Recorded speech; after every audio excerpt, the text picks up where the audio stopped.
What was your favorite studio session though, Ken? Where you just came in, when you came in there, you knew that you was on fire with the game you was spitting in that thing. Well, may he rest in peace was Pimp C.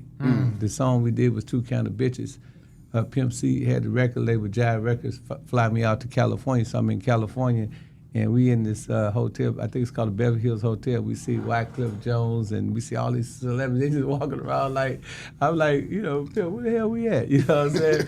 And it was just a bunch of famous people. And Pimp, he was just eating that budget up. He had $2 million budget. He said, Ken, come on, man, we didn't order lobsters. We had to order fish eggs, caviar. He was on some other stuff. He was but so we went into the studio, and I seen all these plaques with Michael Jackson and all these famous, rock and roll people and stuff like that. And I was like, damn. And Pimp, he a player. Yeah, man, we here with Michael Jackson, man. Hey, kid, I get that feeling, right, man? You know what I'm saying? So Pimp talking shit, you know what I'm saying? So we in there, man, just this real. They charged it. It was a big production. So that was one of the biggest studios that I never seen so many of them little boards like this. It was like, man, it was amazing. It was all original like type shit. They had real bands and shit up in there. And so I was like, man, this is amazing. And me and Pimp C recorded the album, the UGK album, UGK for Life.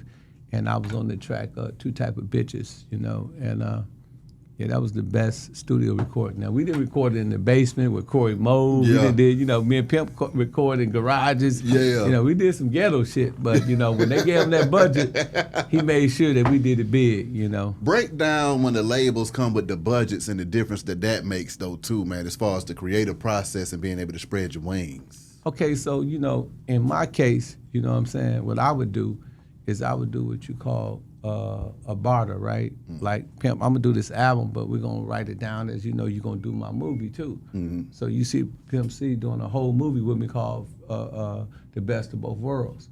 So but I'm on this album. Yeah. But then we do what they call a split sheet. So you get, I own my, my intellectual property, I own my IP, and he owns his. And then you got mechanical rights, which is on the producer side. So that's how that break down, right? And then some people, like I had a lot of, like Puffy, what Puffy did, we did something even better. Puffy said, okay, Ken, you go on the album. He said, what do you want? I said, all I want is Loon to come to my party, right? So Puffy said, okay, Loon can come to your party. And that was the trade-off. So he made sure that Loon came to the party. But guess what? We had over about 3,000-4,000 people all outside. So we had a club that only held 1,000, but we had 3,000 people. The fire marshal had to take the people off the streets because Loon was big. He had that song, I Need a Girl, back then. I know what you're talking about. And I also had David Banner and all them there. So, that was a trade-off, So it depends on how savvy you is. Like me, I usually do a trade like with 50 Cent. I had him get in my movie From the Ghetto Streets is Extra Sweet. And I also had Puffy get in my movie.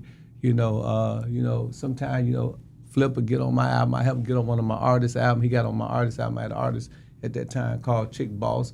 He got on the album, E40. I had E40 get on the album. I had Too Short get on the album. And I think it was a couple more people, so many people on the album, but I was trading. So, in the rap game, those who really in the rap game, it really not too much money exchanged. Yeah.